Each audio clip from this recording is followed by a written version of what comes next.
அனைவருக்கும் வணக்கம். தாங்கள் பட்ட அனுபவம் தான் மிக சிறந்த அரசான் என்கிறத கண்டு உணர்ந்தவங்க தான் இந்த மீனராசிக்காரங்க. நல்லா யோசித்து நிதானமாக செயல்பட்டு நினச்சதை சாதிக்கக்கூடியவங்க. நீண்ட தூர மற்றும் சுற்றுலா பயணங்களை விரும்பக்கூடியவங்க இந்த மீனராசிக்காரங்க. தான் பிடிச்ச முயலுக்கு 3 காலுங்கிறது மாதிரி மற்றவங்களுக்கு பிடிச்சாலும் பிடிக்கலனாலும் தான் சொல்கிறது தான் சரின்னு உறுதியாக கூறும் மீனராசிக்காரங்க.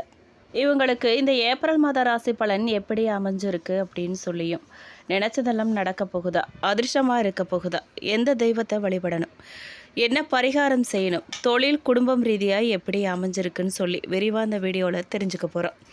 இந்த வீடியோ கண்டிப்பாக உங்களுக்கு பயனுள்ளதாக இருக்கும். ஸ்கிப் பண்ணாமல் முழுசாக பாருங்கள். நீங்கள் இப்போ தான் புதுசாக நம்ம சேனலை பார்க்குறீங்க அப்படின்னா இப்போவே சப்ஸ்கிரைப் பண்ணி கூடவே வெள்ளைக்கணையும் கிளிக் பண்ணுங்கள். வாங்க வீடியோக்குள்ளே போகலாம். நடப்பு 2026ஆம் ஆண்டின் ஏப்ரல் மாதம் குறிப்பிடத்தக்க கிரகநிலை மாற்றங்கள் சந்திக்குது. குறிப்பாக ஏப்ரல் 2ஆம் நாள் நிகழும் செவ்வாய் பயிற்சி, ஏப்ரல் 14ஆம் நாள் நிகழும் சூரியன் பயிற்சி போன்றவை குறிப்பிடத்தக்க திருப்பங்களை நம்ம வாழ்க்கையில் கொண்டு வரப்போகுது. வேத ஜோதிட கணிப்புகள் படி நடப்பு ஏப்ரல் மாதம் புத்துணர்ச்சி கொண்டு வரும் ஒரு மாதமாக அமைஞ்சிருக்கு. தனிநபரின் ஆற்றலை மேம்படுத்தும், அவர்களின் இலக்கை நோக்கி பயணிக்க உத்வேகம் அளிக்கும், உள்ளுணர்வுகளின் வலிமையை அதிகரிக்கும், நல்வாழ்வுக்கு உதவும் வழிகளை காண்பிச்சு தரும்னு நம்பப்படுது. மேலும் இந்த மாதம் நிகழும் வானியல் மாற்றங்கள் மேஷம் முதல் மீனம் வரை உள்ள அனைத்து ராசியினருக்கும் தனித்துவமான பலன்களை கொண்டு வரும்னு கணிக்கப்பட்டிருக்கு. அந்த வகையில் மீனராசிக்காரர்களுக்கு தங்கள் பணியிடத்தில் உயர் பதவிகளை அடையும் வாய்ப்புகள்லாம் காணப்படுது. குடும்ப வாழ்க்கையிலும் தங்கள் வார்த்தைகளுக்கு மதிப்பு கிடைக்கும். ஒரு உயரிய இடத்தை இவங்க அடைய போகிறாங்க. கலைத்துறை, நடிப்பு துறையில் இருக்கும் நபர்களுக்கு சூழ்நிலைகள்லாம் சாதகமாக மாறப்போகுது. வாழ்க்கை உங்கள் விருப்பம் போல சிறப்பாக மாறும்னு நிபுணர்கள் குறிப்பிட்டிருக்காங்க. தொழில் மற்றும் உத்தியோகத்தை பொறுத்த வரைக்கும் எப்படி அமைஞ்சிருக்கு அப்படின்னு கேட்டிங்கன்னா, உங்கள் லக்னத்தில் கடுமையான கிரக தாக்கங்கள் இருந்தாலும் உங்கள் ஜீவனஸ்தானாதிபதியான குரு பகவான் 4ஆம் வீட்டில் அமர்ந்து தனது 10ஆம் வீட்டை பார்க்கறது ஒரு மிகப்பெரிய ஆறுதல். இதன் காரணமாக உங்கள் வேலைக்கோ அல்லது பதவிக்கோ எந்தவித ஆபத்தும் வராது. இருந்தாலும் ராசியிலேயே செவ்வாய் மற்றும் சனி இணைந்திருக்கிறதால அலுவலகத்தில் கடும் வேலைப்பளு உங்கள் தோள்களில் விழும். மற்றவங்க செய்த தவறுகளுக்கு நீங்கள் பதில் சொல்ல வேண்டிய நிலை வரும். ஏப்ரல் 14க்கு பிறகு சூரியன் பலம் பெறுவதால் அலுவலகத்தில் உங்கள் எதிரிகள் உங்களை நெருங்க அஞ்சுவாங்க.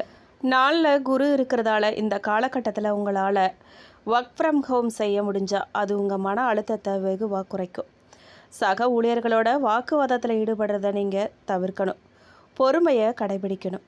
மேலும் வியாபாரம் மற்றும் சுயதொழில் எப்படி இருக்கும் அப்படின்னு கேட்டிங்கன்னா, வியாபாரங்களில் இந்த மாதம் மிகுந்த எச்சரிக்கையோடு செயல்படணும். 7ஆம் அதிபதி புதன் ஏப்ரல் 11 முதல் உங்கள் ராசியிலேயே நீசமடைவது வியாபார கூட்டாளிகளோட தவறான புரிதல் அல்லது கணக்கு வழக்குகளில் பிழைகள் ஏற்பட வாய்ப்பு இருக்கிறத குறிக்குது. புதிய ஒப்பந்தங்களில் கையெழுத்திடும்போது நிபுணர்களின் ஆலோசனை பெறுவது ரொம்ப கட்டாயம். ஏப்ரல் 19க்கு பிறகு 3ஆம் அதிபதி சுக்கிரன் ஆட்சி பெறுவது மார்க்கெட்டிங், ஆன்லைன் பிஸ்னஸ் மற்றும் மீடியா துறைகளில் இருக்கிறவங்களுக்கு நல்ல வாடிக்கையாளர் ஆதரவை தரும். லாபம் சீராக இருக்கும், ஆனால் அவசரப்பட்டு எந்த ஒரு முதலீட்டு முடிவையும் நீங்கள் எடுக்கக்கூடாது. மேலும் பொருளாதார மற்றும் வருமானத்தை பற்றி கேட்டிங்க அப்படின்னா, பொருளாதார ரீதியாக இந்த மாதம் உங்களுக்கு சிறந்த விடுதலையை தரப்போகுது. உங்கள் தனஸ்தானாதிபதி செவ்வாய் லக்னத்தில் அமர்ந்திருக்கும் போது 6ஆம் அதிபதி சூரியன் ஏப்ரல் 14 அன்று 2ஆம் வீட்டில் உச்சம் பெறாரு. இதன் பொருள் உங்கள் கடின உழைப்புக்கேற்ற பலன்களை நேரடியாக உங்கள் கைக்கு வந்து சேருங்கிறத குறிக்குது. முன்பு வராமல் இருந்த பணமெல்லாம் திரும்ப கிடைக்க போகுது. வியாபார விரிவாக்கம் அல்லது வீடு கட்ட வங்கி கடன் எதிர்பார்க்குறவங்களுக்கு அது அங்கீகரிக்கப்படும். இருந்தாலும் 12ல் ராகு இருக்கிறதால திடீர் மருத்துவ செலவுகள் அல்லது ஆன்மீக பயணங்களுக்காக சில செலவுகள்லாம் ஏற்படும். மேலும் ஆரோக்கியத்தை பொறுத்த வரைக்கும் இந்த மாதம் உங்கள் ஆரோக்கியத்தில் தான் நீங்கள் முழு கவனத்தையும் செலுத்தணும். 1ஆம் வீட்டில் செவ்வாய், சனி மற்றும் நீச புதன் இணைஞ்சிருக்கிறது கடுமையான தலைவலி, இரத்த அழுத்தம் அதிகரிப்பு அல்லது நரம்பு தளர்ச்சி போன்ற உபாதைகளை தரும். மனக்கவலை காரணமாக தூக்கமின்மை ஏற்படலாம். வாகனங்களை ஓட்டும்போது ரொம்பவே விழிப்போடு இருக்கிறது நல்லது. கோபத்தை கட்டுப்படுத்த யோகா அல்லது தியானம் செய்கிறது இந்த மாதம் உங்களுக்கு கட்டாயமான ஒன்றா இருக்குது. ஏப்ரல் 19க்கு பிறகு சுக்கிரனின் மாற்றத்தால் ஆரோக்கியத்தில் ஓரளவு முன்னேற்றம் தெரியும். மேலும் குடும்பம் ரீதியாக எப்படி அமைஞ்சிருக்கு அப்படின்னு கேட்டிங்கன்னா, குடும்ப வாழ்க்கையில் இந்த மாதம் ஒரு சிறிய புயல் வீச போதுங்க. 2ஆம் வீட்டில் வாக்கு மற்றும் குடும்பஸ்தானம் உச்சம் பெற்ற சூரியன் உங்கள் பேச்சில் ஒருவித அதிகாரத்தையும் கடுமையையும் கூட்டுவார். உங்கள் சொற்கள் குடும்ப உறுப்பினர்களை எளிதில் காயப்படுத்தும். மேலும் லக்ன கிரகங்களின் தாக்கத்தால் வாழ்க்கை துணையோட சிறு விஷயங்களுக்காகவும் சண்டையிடும் சூழல் வரும். யாரும் என்னை சரியாக புரிஞ்சுக்கலையேங்கிற மனவேதனை உங்களுக்கு ஏற்படும். இருந்தாலும் நாளில் உள்ள குரு பகவான் நிலைமையை மோசமடையாமல் பார்த்துக்குவார். மௌனம் காக்கிறது மூலமாக, விட்டு கொடுத்து போகிறது மூலமாக உறவுகளில் விரிசல் வராமல் உங்களால் தடுக்க முடியும். மேலும் கல்வி மற்றும் மாணவர்களுக்கு எப்படி இருக்குது அப்படின்னு கேட்டிங்கன்னா, கல்வியின் காரகனான புதன் லக்னத்திலேயே நேசமடைஞ்சிருக்கிறதால படிப்பில் கவனம் செலுத்துறது மாணவர்களுக்கு பெரும் சவாலாக இருக்கும். படித்ததை மறந்துடுறது அல்லது தேர்வின் போது குழப்பமடைகிறது போன்ற நிலைகள்லாம் ஏற்படும். இருந்தாலும் நாளில் உள்ள குருவின் அருளால் முறையான திட்டமிடலோடு படிக்கிறவங்க நல்ல பலனை பெறுவாங்க. உயர்கல்வி படிக்க அல்லது வெளிநாடு செல்ல முயற்சிக்கும் மாணவர்கள் தங்களின் முக்கியமான ஆவணங்களை பத்திரமா வச்சுக்கிறது நல்லது. லக்னத்தில் உள்ள செவ்வாய், சனி, நீச புதனால் ஏற்படும் 7.5 சனியின் தாக்கத்தை குறைக்கவும் மன அமைதி பெறவும் இந்த பரிகாரத்தை மேற்கொள்ளுங்க. உங்கள் லக்னத்தில் உள்ள புதனின் நீச தோஷத்தை நீக்கி எண்ணங்களில் தெளிவு பெற ஒவ்வொரு புதன்கிழமையும் ஸ்ரீ விஷ்ணு சகஸ்ரநாம ஸ்தோத்திரத்தை பாராயணம் செய்யுங்க. 7.5 சனி மற்றும் செவ்வாய் தோஷத்தால் ஏற்படும் விபத்து மற்றும் ஆரோக்கிய பாதிப்புகளை தவிர்க்க செவ்வாய் மற்றும் சனிக்கிழமைகளில் அனுமன் சாலிசா பாராயணம் செய்கிறது நல்லது. உங்களை காக்கும் ஒரே கிரகம் குரு தான். வியாழக்கிழமைகளில் சாய்பாபா கோயிலுக்கு சென்று மஞ்சள் நிற ஆடைகள் அல்லது பொருட்களை தானம் செய்யுங்க. நன்மைகள் நடக்கும். நம்பிக்கையோடு செய்யுங்க. மேலும் இந்த மாதம் தொட்ட காரியமெல்லாம் வெற்றியில் முடிஞ்சாலும் கடுமையான முயற்சிகள் தேவைப்படும். பணவரத்து கூடும். புதிய நண்பர்கள்லாம் கிடைப்பாங்க. தொழில் வியாபாரம் வேகம் பிடிக்கும். புதிய ஆர்டர்கள்லாம் கிடைக்கும். தொழில் வியாபாரம் பற்றிய மனசில் இருந்த கவலைகள்லாம் நீங்கி தைரியம் உண்டாகும். உத்தியோகத்தில் இருக்கிறவங்க அலுவலகத்தில் கொடுத்த வேலையை சிறப்பாக செஞ்சு முடிப்பாங்க.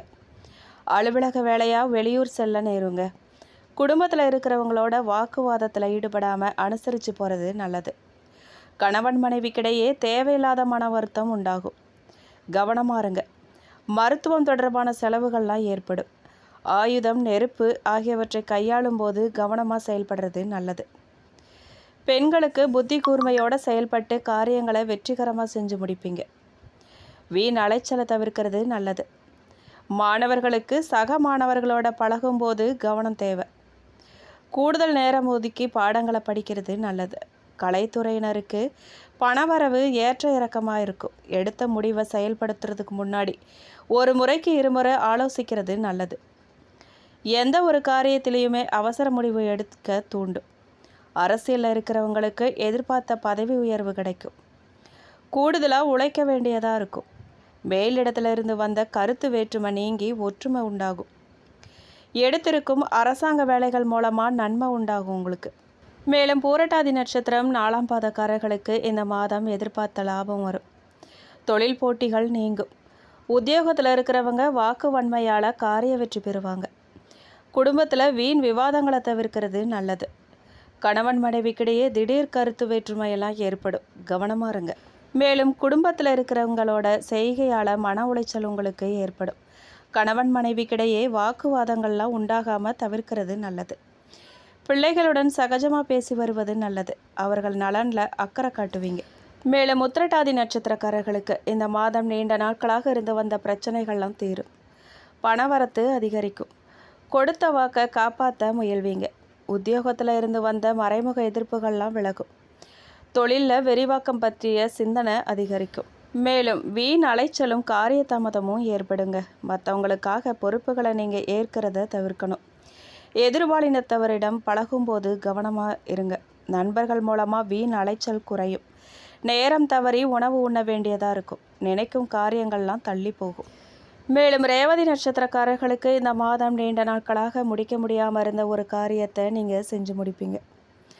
அரசாங்கம் மூலமாக நடக்க வேண்டிய வேலைகள்லாம் திருப்திகரமாக நடந்து முடியும். சுபகாரிய நிகழ்ச்சிகள் நடைபெறும். திருமண காரியங்கள்லாம் கைகூடும். கணவன் மனைவிக்கிடையே மகிழ்ச்சி நிலவும். மேலும் சக ஊழியர்களிடம் சகஜமாக பேசி பழகிறது நல்லது. பணவரத்து அதிகமாகுங்க. எதிர்ப்புகள் நீங்கி எதிலும் உற்சாகம் உண்டாகும். மனமகிழ்ச்சிக்காக பணம் செலவு செய்ய தயங்கவே மாட்டீங்க. நண்பர்கள் சேர்க்கையும் அவர்களால் உதவியும் உங்களுக்கு கிடைக்கும். பரிகாரமாக நீங்கள் தட்சிணாமூர்த்தியை வியாழக்கிழமைகளில் நெய் தீபம் ஏற்றி வழிபடுவது வெற்றிக்கு உதவும். கடன் பிரச்சனையை குறைக்கும். கல்வியில் வெற்றி கிடைக்க செய்யும். மேலும் விநாயக பெருமானை தேங்காய் உடைத்து தீபமேற்றி வணங்க எல்லா கஷ்டங்களும் நீங்கும். மன நிம்மதி உண்டாகும். உங்களுக்கு அதிர்ஷ்டமான கிழமைகள் ஞாயிறு, வியாழன், வெள்ளி. மேலும் இந்த வீடியோ உங்களுக்கு பிடிச்சிருக்கணும், பயனுள்ளதாக இருந்திருக்கணும் நம்புகிறோம். வீடியோ பற்றின கருத்துக்களை கமெண்ட் பாக்ஸில் பதிவிடுங்க. நீங்கள் இப்போ தான் புதுசாக நம்ம சேனலை பார்க்குறீங்க அப்படின்னா இப்போவே சப்ஸ்கிரைப் பண்ணி கூடவே பெல் ஐக்கானையும் கிளிக் பண்ணுங்கள். நன்றி.